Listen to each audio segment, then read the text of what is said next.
Kristi Noem versus Stephen Miller. Again, finger pointing, just incredible. Let me just sort of take you through what happened yesterday. So first, a story comes out in Axios saying that Kristi Noem, who, by the way, you all know is getting the bulk of the blame for what happened this weekend in terms of the administration bungling their response and saying Preddy was a domestic terrorist, which videos show clearly he was not there to attack cops.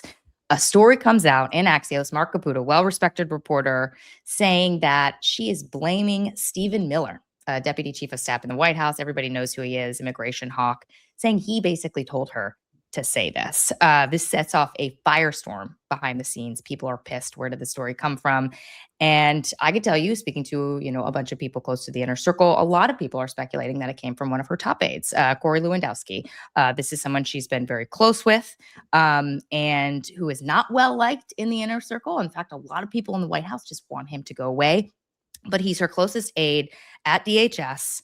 And so a lot of people are upset and want to know, where this came from and was it him? A few hours later, Miller himself goes on record with Mark Caputo to defend himself. Miller calls Caputo. He picked up the phone and proactively called Mark. Yes, and says, it basically sets the record straight, saying that he was going off what he was told from Customs and Border Protection, CBP. He says that he was basically given certain information. That is why he tweeted. I can confirm, I've heard as well from other people close to and following the story, that he was told something very different than what later showed in these videos. And so he tweets, and he goes further than that and says, not only, did I get information from CBP that, I based this directive off of, but it turns out that they might have done something wrong procedurally. Let's just start with Sean, this sort of leaking on each other, what's going on. It is pretty rare to see the Trump administration doing this in Trump 2.0. I know it happened all the time in Trump 1.0. What do you make of it, and where do you think this is going? Yeah, so a couple of things. First, let me go the opposite, which is I think this is there's a fog of war is real, not just in war, but in all of these type of situations. You don't put out statements like this for a reason that quickly. And you certainly don't just, skip spots. So this should have been vetted first, and coordinated. That's number one. The idea that the White House was the first, like you would normally go, what do you guys have? Can you confirm this? Yes. I mean, there's a reason that the briefings happen the way they do up. Number two is I would sort of take exception of this. This is the administration writ large, but this is Corey. This is not the White House or the administration. This is an isolated incident because this is his MO. I mean, Corey is for all of, whatever you want to say about him, the guy isn't a backstabber. He's just a stabber. Like he will go at you everywhere, front, back, side. And when he feels threatened, he's going to come at you. And they wanted to expose, when Noem was under attack, they wanted to make it clear it wasn't our call. Yeah. Here's the thing. I would say this: if there's a pecking order in the White House, right? It's the president and the first lady, the kids, the in-laws. So like Jared, right there, and then Stephen's not that far down the chair. So trying to take on Stephen Miller, not a smart idea if you're them, and thinking somehow this was a smart thing. And like I said at the outset, this was so blatant as far as where it was coming from. Everybody knew it. And now it's out in the open. Yeah. I just I don't see him winning a fight against Stephen Miller, not only because of Stephen Miller's status in the White House, very well regarded by the president, but also the fact that, like I said, nobody in the White House likes Corey Lewandowski. I mean, there's a history here, right? Like during the 2024 campaign, he reaches out, suggests he wants to work for the president's campaign. The president gives him a job. Within a couple of weeks, he's trying to elbow out Susie Wiles, Chris LaCivita. They get upset and sort of sideline him, and he's sort of sidelined for a while. I mean, he doesn't play well with others. No, and he hasn't for 10 years. That is the view of is the view of many people in the White House and in the I would say it's probably the view of every person in the White House. But here's the challenge, though. Finish that statement. But Corey remains in the circle for now. That's the thing. So all these people hate him. All these people have tried to run him out.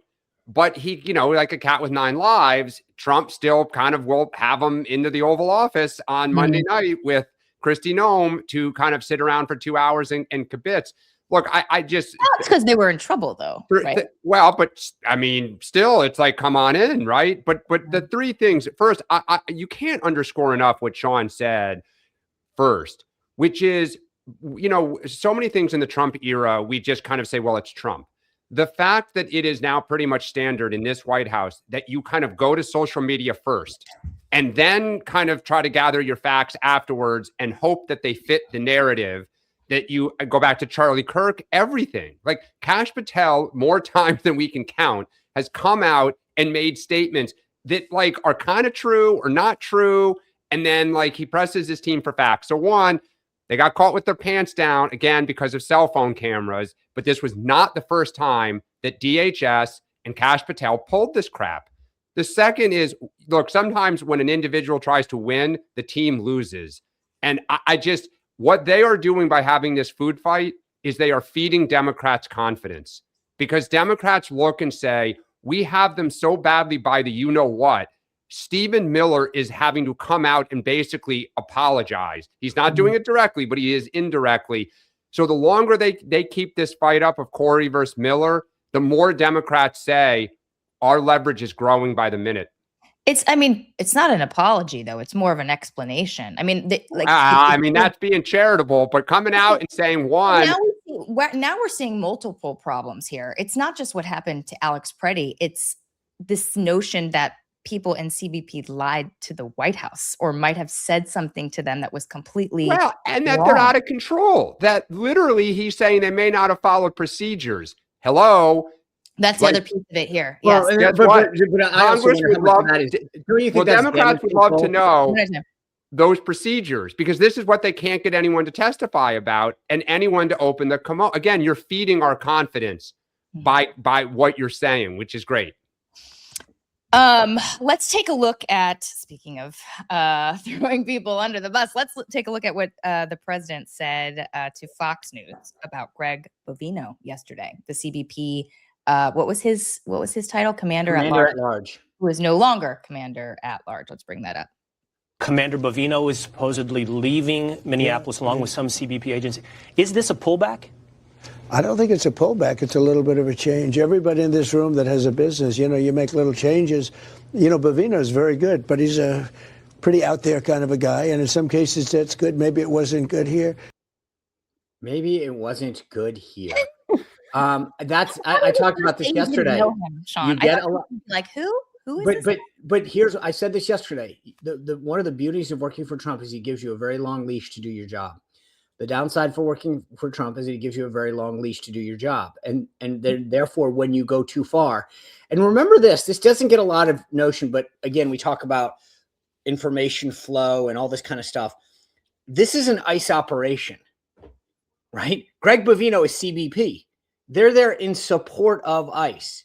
Mm-hmm. And here you have the commander at large of CBP taking charge of an ICE operation, trying to look out for, I mean, like the whole thing just, and I get the president's frustration because he got too close to the sun. This wasn't his operation to run, but he knew he had the backing of the secretary. And I think he felt empowered. And as the president said, you know, maybe not in this situation. He got a little too out over his skis. Yeah, no, I was surprised he acknowledged, knew him. Like, you know, what is the greatest insult the president gives someone? Is like, who? I don't know who that is. No, he said he's doing a great job. And I mean, like, but I think he acknowledged which is what I said, which is, you got too close to the sun. You were doing a great job. You had to do your whole like camera crew and like he started believing his own press. We're talking about Noem, or are we talking? Speaking of Noem, last thing before we move to the broader sort of Minnesota situation and ICE situation. Yesterday, Sean, I thought your argument about why the White House should push out Noem now, because they have the Senate, and if they're going to get a new DHS secretary, better do it now than after they potentially lose the chamber. Good point on that. But yesterday, the president did say that no, he did not think she would be stepping down, and actually gave her a vote of confidence. Do you still think her job could be on the line? So just so we're clear, my only point in making that was not necessarily today or tomorrow. I don't think that I said when we were talking about State of the Union, that she's not going anywhere soon, is my guess. My Okay. only point is that if you're the president and you want to make a change, you better make it before, November, when you have to then worry about potentially not having the future votes or having to deal on commitment to get your person across the finish line, right? So I don't think she's in any short-term danger, but I also think that the jobs work two ways. It's not that he's always pushing you out, but if you're doing a job and you're getting, pushed into the corner and your responsibilities are getting slowly attrited. I mean, you look at what Howard Lutnick has done at Commerce to take away a lot. I mean, like a lot of the stuff on visas and stuff, that's not in the purview of the Commerce Department. That's inherently a DHS function. And he's taken over that. Tom Homan's taken over a lot of the thing. At some point, she's going to basically become the de facto TSA administrator.